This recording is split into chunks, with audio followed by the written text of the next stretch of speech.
When I was reading the lesson in the gospel, preparing for today, I decided to look at the gospel to see where in basically where in the story it lies, and I discovered that it takes place after the chief archon breathes into Adam to give him life, not knowing that the breath actually comes from his mother and not from himself. And it comes before basically the archons get jealous of Adam's intellect and basically push him into the material realm. And then they create a body from this realm that makes him into a mortal human. And then they put him in the Garden of Eden. And that's the part where I got hung up a little bit, because it's always confused me. I've read this several times now. Why it would be the archons that would put Adam into paradise. It didn't make a lot of sense to me until I thought about it a while, and I realized that the reason why it's them doing it is because it's a little bit like those extreme helicopter parents.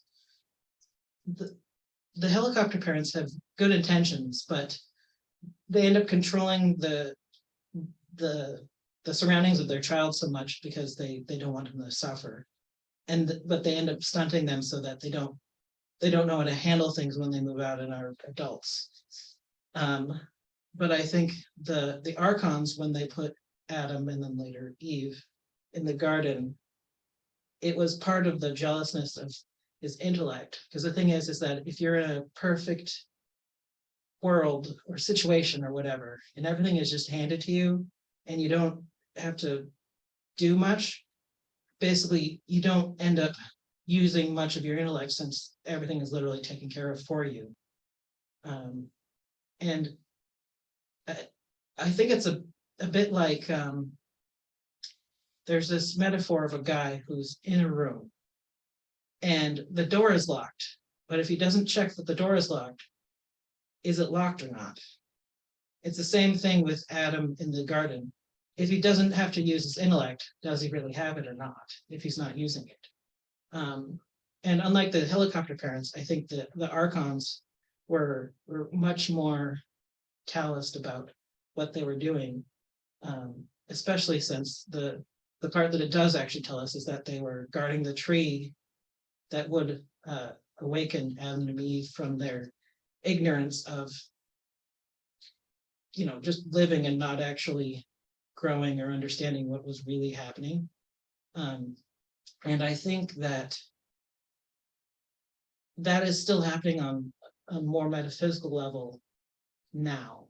The archons are still jealous of the fact that we have more intellect than they do. Basically, they created the human shell with their combined powers, and not understanding that the sum of the parts is great. The whole is greater than the sum of the parts, basically.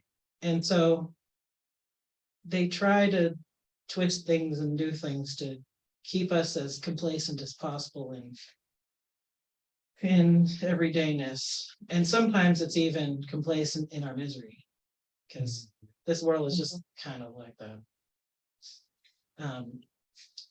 And like in the gospel, or a bit after the gospel specifically, where Adam realizes that basically Sophia is inside of him and kind of helping him. And then later, so they try and take Sophia out of him, but actually taking her out of him actually helps him more.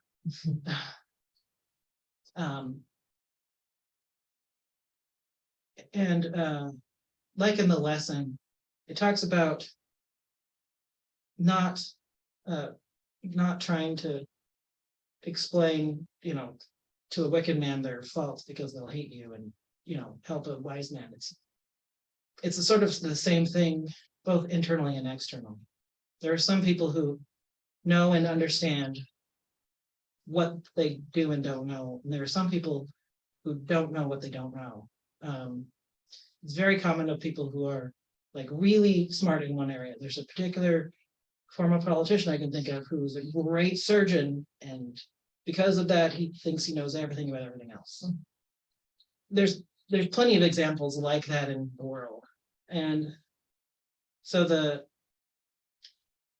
the remedy for this is self-reflection and seeing, where our flaws are, where our strengths are, and then trying to balance it so that we don't get stuck focusing on our downsides, or whatever you want to call it, so much that we get stuck on, in my case, guilting myself about it and then not doing anything. It's everything is a trap if you let it be. So it's like the Buddhists say, everything in moderation, the middle way. So yeah, with that,